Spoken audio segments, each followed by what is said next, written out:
Renz Abando mas lalong lumakas ang laro matapos ang World Cup. KBL fans sinurpresa ni Air Abando at Mark Pingris at Arwin Santos walang kupas. PBA Legends to MPBL.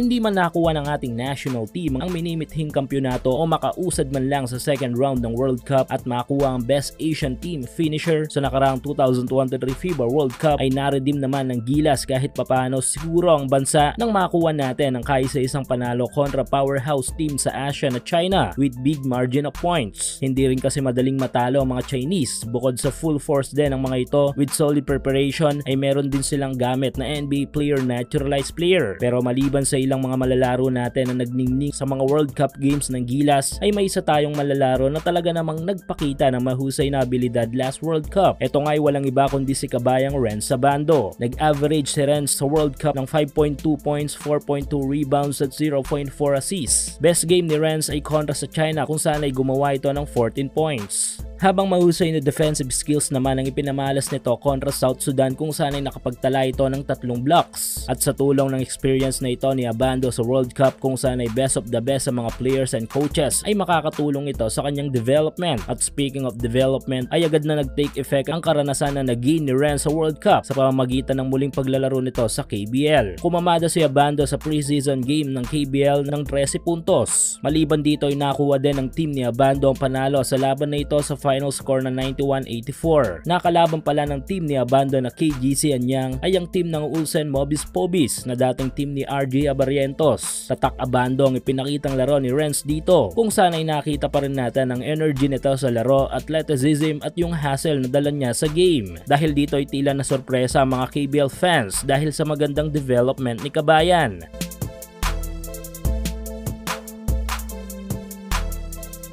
Samantala, classic naman ang ipinakitang laro ng dalawa sa ating mga PBA legends na naglalaro na ngayon sa MPBL. Ito nga ay si Mark Pingris para sa team ng Imus at si Arwin Santos na naglaro naman sa kanyang hometown na Pampanga. Nakuha ng team ni Pingris ang panalo sa game kontra Batangas kung saan ay nakapagpakita ng pagiging matika sa laro si Pinoy Sakuragi.